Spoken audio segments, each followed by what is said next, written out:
मराठी मनोरंजनाचं पाऊल आणखीन पुढे पडण्यासाठी मला वाटतं तिकिटालयचा खूप मोठा हातभार येणाऱ्या काही वर्षात असणार आहे. खूप वर्षांपूर्वी ही कल्पना सुचायला हवी होती, पण ती प्रशांत दामले आणि चंद्रकांतजी लोकरे यांना सुचलेली आहे. त्यांना महाराष्ट्र भूषण मिळालंय, तर आपल्या घरातल्याच माणसाला हा सन्मान मिळालाय असं वाटतं. हॅलो, मी अदिती इट्स मज्जामध्ये तुम्हा सगळ्यांचं स्वागत. मराठी भाषा गौरव दिन आहे आणि याच निमित्ताने तुम्हाला खूप साऱ्या शुभेच्छा.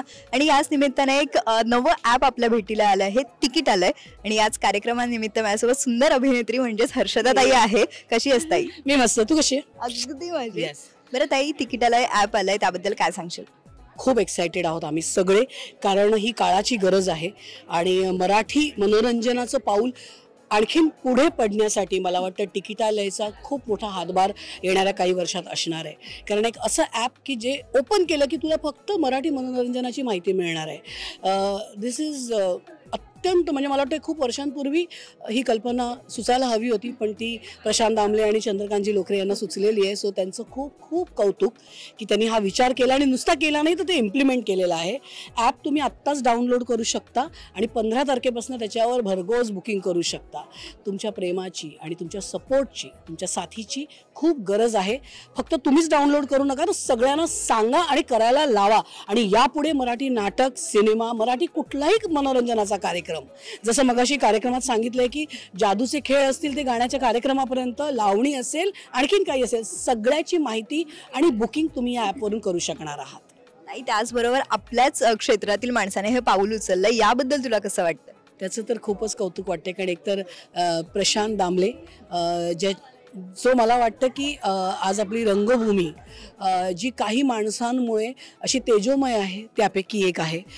तर त्याला हे सुचलं तर खरं तर काही वेगळी गोष्ट नाही, त्याला हे सुचूच शकतं. आणि रादर चंद्रकांत लोकरे जे आपले मराठीतले खूप नामवंत नाटक प्रोड्युसर आहेत, मला माहिती आहे की म्हणजे चंद्रकांत लोकरे हा माझा मित्र आहे, तर मला माहिती आहे की त्यांना रंगभूमी पुढे जावी किंवा मराठी सिनेमे खूप पुढे जावे ह्याच्यासाठी किती आणि काय वाटतं. सो ह्या दोन माणसांनी खूप विचारपूर्वक हे पाऊल टाकलेलं आहे. आणि आय एम शुअर, मी जसं म्हटलं की येणाऱ्या काही वर्षांमध्ये याचं काय महत्त्व आहे ते आपल्या सगळ्यांना कळणार आहे. बरं ताई, अशोक मामांना महाराष्ट्र भूषण पुरस्कार मिळाला आहे, त्याबद्दल काय भावना आहेत, काय सांगशील? काय बोलणार ग, कारण अशोकजी सराफ हे सगळ्यांचंच दैवत आहे. जे जे या क्षेत्रात येतात किंवा रसिक प्रेक्षक, सगळ्यांचं त्यांच्यावर वर्षानुवर्ष नितांत प्रेम आहे. तेव्हा त्यांना महाराष्ट्र भूषण मिळालं आहे, तर आपल्या घरातल्याच माणसाला हा सन्मान मिळाला आहे असं वाटतं. तर त्यांना आम्ही काय बोलणार, आम्ही खूप छोटे आहोत त्यांच्यापुढे कर्तृत्वाने. सो येस मामा, खूप खूप अभिनंदन, त्रिवार अभिनंदन. धन्यवाद ताई. Thank you darling. मराठी चित्रपटसृष्टीतील लेटेस्ट अपडेट्स आणि गॉसिपसाठी आमच्या चॅनेलला सबस्क्राईब करा आणि बेल ऐकन दाबायला विसरू नका.